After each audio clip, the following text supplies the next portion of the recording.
Hi all, this is tutorial number 3 of the Android beginner series.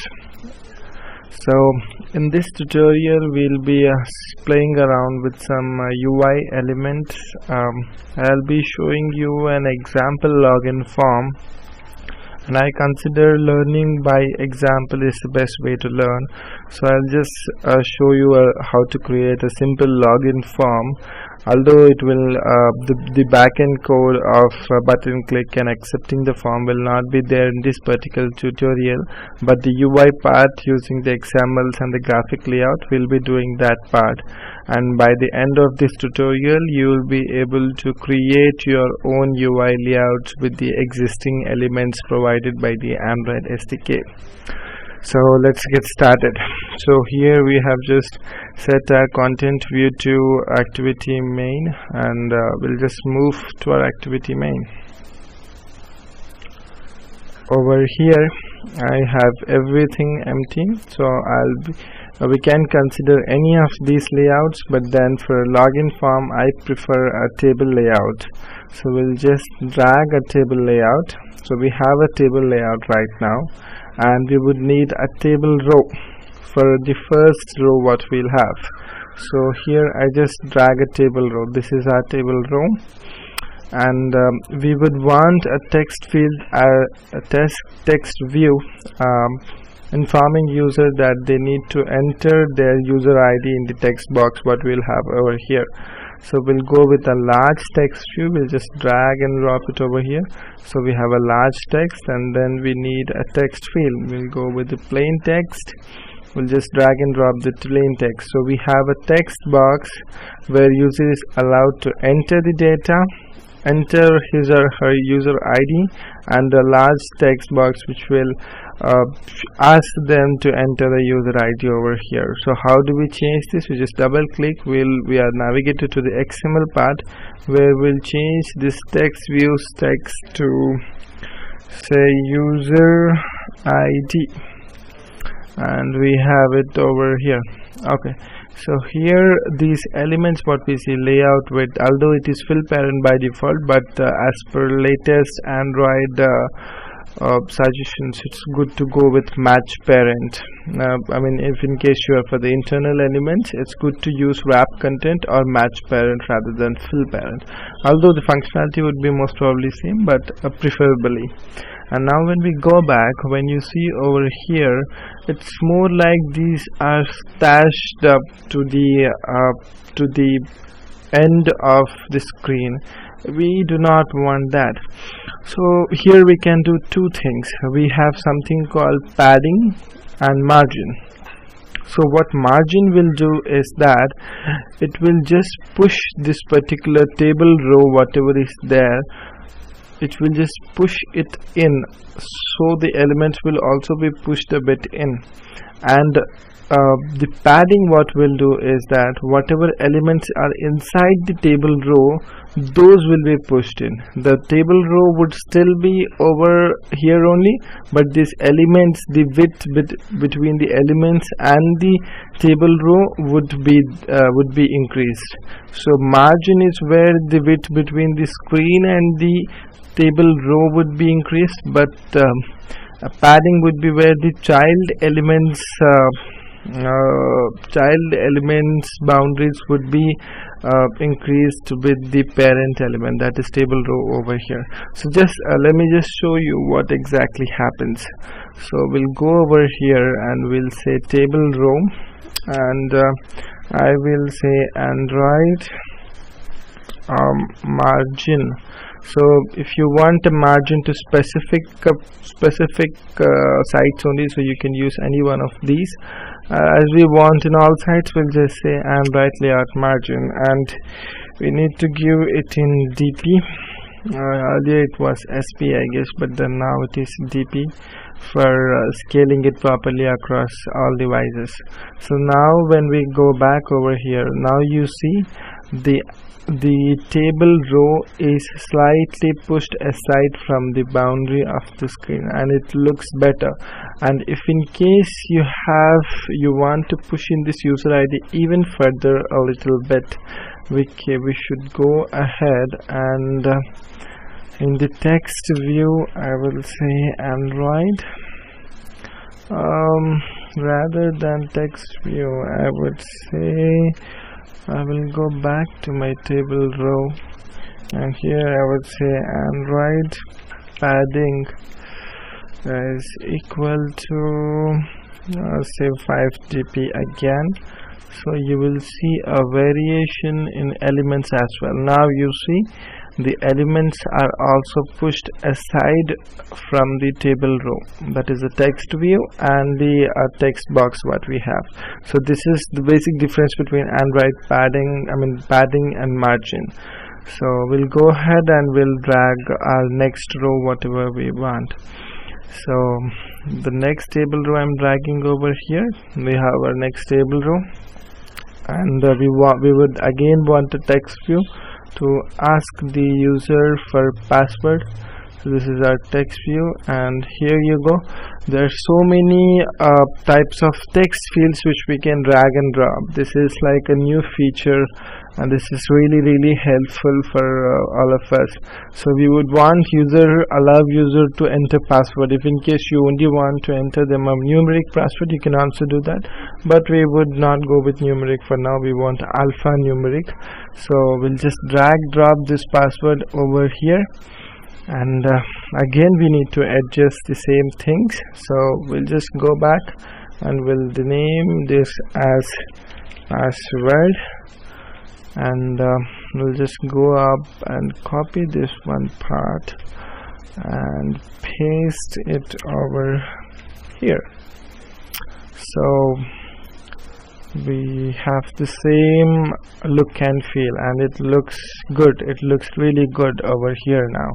So what we want next is a remember me button, but then it won't be a button, it would be a checkbox. So first, to have that, we need to pull in a table row, and I guess let me do the same thing again.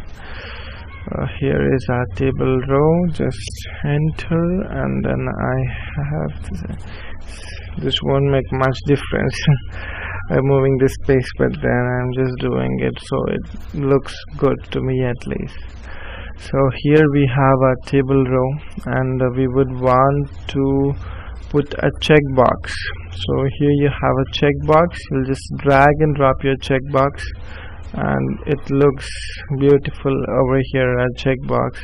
Just double click and rename it as remember me. So this is the basic setup what we have, remember me, and this looks good. This looks really good. Maybe we would just want to push this up a little bit. We have an empty, there is a discrepancy, I guess. The checkbox needs to go up. It is not in the table row. That was the reason we were having that additional space over there popping up. So now it looks semantically good, and yeah, so we have all the 3 rows stashed up, and the final row what we would be including in this layout for the login button.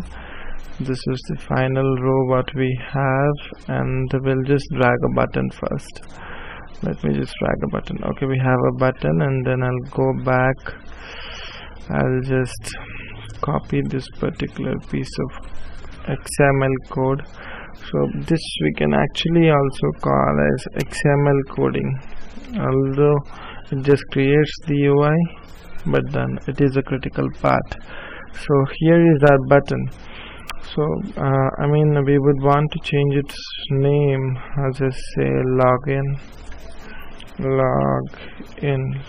yeah, and I would want it to span across, so I can just say match underscore parent. I'm sorry, I just misspelled it. Match parent, and okay, there is some problem. Okay, it is not spanning properly. Let me just do it manually. there is some error. Let me just go back. Okay, so when we come over here, it's just not increasing. Okay, we'll come back to that part later. First, let me just show you why are we getting these things. So the text what we store over here should be ideally be given as per Android suggestions in the values. In strings we can add string, and then we can map it to these particular saying at r dot strings, and then we need to give that string name. So from there we'll be using it, and that is how you'll get rid of these warnings where it shows you should use a string at resource, and all this wrap contents, everything should be good. And yeah, coming back to our login part, my mistake, I just dragged the row when it was not necessary. I guess we can directly pull in the OK button over here, so it just pans across the whole view. And maybe over here for this particular button, it doesn't need a table row though. We can just put a bit of margin, maybe 5 dp. So we can say Android margin,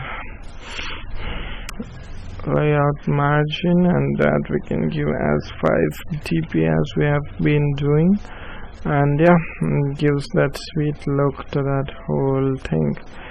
And if in case we put it in a row, it just gets suffice with this half of that particular row, and we need to put something over here.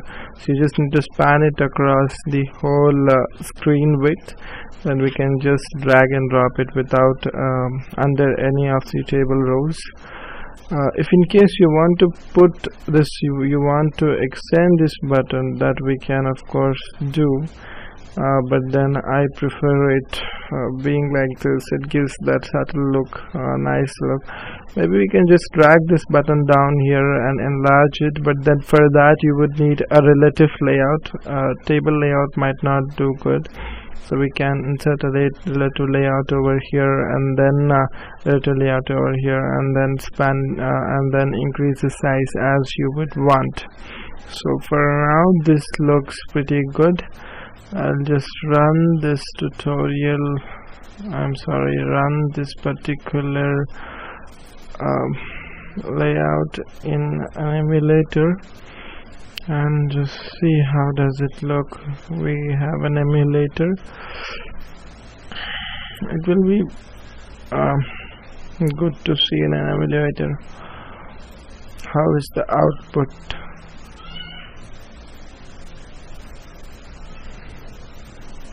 Okay, so maybe we have an error over here. Okay, we have an error in the trace file. You can ignore that, but then we have our good subtle looking login form. So all the functions are working. I can write SSID, and then I can do a tab. I can write the password as we see, but on clicking on button nothing would happen as we haven't assigned anything over here. So this is how you will be able to design your UI interface for anything. And apart from that, just before I leave, I can just show you the other some key things as well. So this is radio button, and apart from that you have many more things for all the items. So you can give a font family. If in case you need to use a custom font, you can just put it in the strings styles and then pull it from there. And this max height is mostly used for text views, where text views or text box, if in case you want to do something like a chat application or allow user to enter text for multiple lines, min height, minimum lines, and then you have text alignment as sorry, just got disconnected over there. Just wanted to close this thing. We have something called layout gravity, where you can put where you can give the values as center, left or right, so the whole layout stays in a particular point as with respect to the parent.